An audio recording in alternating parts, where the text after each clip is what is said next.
तो ये जो चित्त क्षण है, जो इस समय का वर्तमान चित्त क्षण है, जो मैं कह रहा हूँ, अब इसको मैं ऐसे भी आपको सरल कर सकता हूँ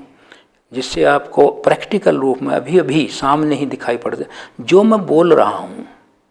वो रिकॉर्ड हो रहा है, यहाँ कैमरा लगा है, उसमें रील है, हर वो चल रही है, बहुत गति से चल रही है, वो दिखाई नहीं दे रही है, अंदर चल रही है, और जो जो मैं बोल रहा हूँ उसमें रिकॉर्ड हो रहा है,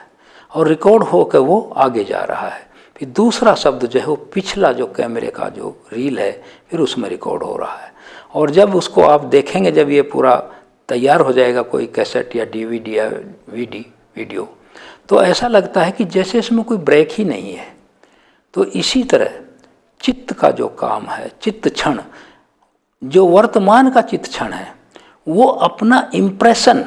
उस भवंग चित्त में डालकर, उसमें जैसे आप देखेंगे कोई गाने की रिकॉर्डिंग हो रही है, अभी तो मैं प्लेन बोल रहा हूँ, उसमें म्यूजिक भी बज रहा है, उसमें जो गायक है वो गाना भी गा रहा है, जो म्यूजिक डायरेक्टर है उसमें डायरेक्शन भी दे रहा है, तो वो सभी उसमें रिकॉर्ड हो रहा है।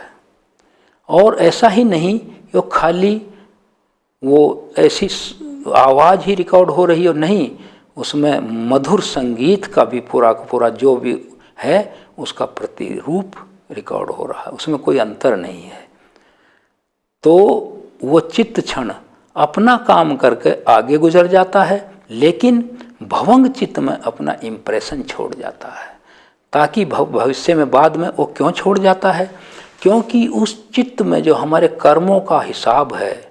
भवंग चित्त में, उसी के अनुसार हमें अपना उसका विपाक मिलता है, प्रतिफल मिलता है, उसका रिजल्ट मिलता है। तो वो उसमें इम्प्रेशन दे के अपना चला गया, फिर अगला चित्त आया, उसमें कुछ भी काम आया, वो भी उसको इम्प्रिंट छोड़ गया अपना। तो वो जो इम्प्रिंट है भवंग चित्त का, जो बहुत ही तीव्र गति से वो छोड़ रहे हैं अनुभव कर करके, आगे चल के अगर वो कर्म बन गए हैं, जैसा मैंने पहले किया था, जो भी विचार आए उसे कर्म ना बनने दो, अगर वो अकुशल है उसे इम्प्लीमेंट ही ना करो। इम्प्लीमेंट करने से कर्म बनता है, विचार तो आते रहेंगे जब तक जीवन है, विचार का तो श्रृंखला अगर टूट गई तो उसका नाम क्या है, मृत्यु है, फिर अगली प्रतिसंधि चित्त है। तो ये विचार तो आते रहेंगे, लेकिन चित्त एक नहीं है, चित्त क्षण है, थॉट मोमेंट है।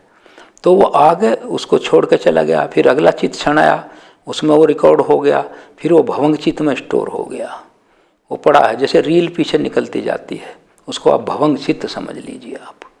क्योंकि वो भी कंटिन्यूस चलता रहता है, वो भी रुकता नहीं है, और रील भी रुकती नहीं है। तो भवंग चित्त में स्टोर्ड अप रहता है ये। और जब भी अब इसको देखते हैं, ये कब उठता है, कब इसका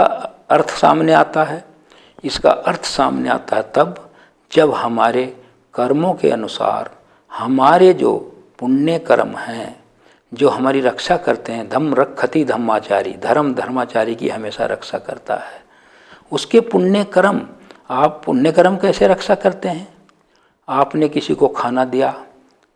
आपको खाना मिलेगा, आपने किसी का भोजन छीना, फिर आपका छीना जाएगा, आपने किसी को वस्त्र दिया, आपको वस्त्र मिलेगा, आपने किसी को घर का आश्रय दिया बनाकर, आपको भी मिलेगा, आपने किसी की इज्जत बचाई, किसी की लड़की की शादी कराई और उसको सामाजिक रूप से स्थापित किया, भविष्य में आपको भी, आपकी संतान को भी ये लाभ पैदा होगा। तो इस तरह का है वो जो भवंग चित्त में स्टोर्ड होता रहता है, जब हमारे पुण्य कर्म और अकुशल कर्म, कुशल अकुशल कर्म का जो बैलेंस है, इसको मैं सरल कर देता हूँ, पहले भी कह चुका हूँ मैं। तो अगर हमारे पुण्य कर्मों का जो बैलेंस है वो अकुशल कर्मों के बैलेंस से कम है, तो अकुशल, जैसे बॉडी की जो प्रतिरोध क्षमता है, जब तक हम स्वस्थ हैं तब तक रोग उसको भगाती रहेगी, वो दूर, दवा करने की ज़रूरत नहीं होती। और जब प्रतिरोध क्षमता घट जाती है तब हमारे अंदर पड़े हुए जो रोग, जो बाहर से नहीं आते हैं, यह हमारे अंदर जो बैक्टीरिया अच्छे भी हैं और बुरे भी हैं, हर रोग के बैक्टीरिया इसमें हैं हमारे बॉडी में, वो बाहर से नहीं आते हैं, हम कहीं से नहीं लाते टीबी के बैक्टीरिया, इसके अंदर हैं। लेकिन जब हम उनको ऐसा माहौल दे देंगे अपने खान पान आचार विचार से, तो वो ग्रो कर जाएंगे और मल्टीप्लाई कर जाएंगे। तो इसी तरह वो जो हमारा स्टोर्ड अप चित्त में है, पड़ा हुआ है, अगर उसमें पुण्य कर्मों की संख्या ज़्यादा है, तब तक वो अकुशल कर्म को प्रभाव को नहीं आने देंगे। और अगर अकुशल प्रभाव के जो चित्त क्षण में हमारे भवंग चित्त में उनकी संख्या ज़्यादा है और पुण्य कर्मों की कम है, तो उनका प्रभाव नहीं आने देंगे, वो दुख ही दुख देंगे।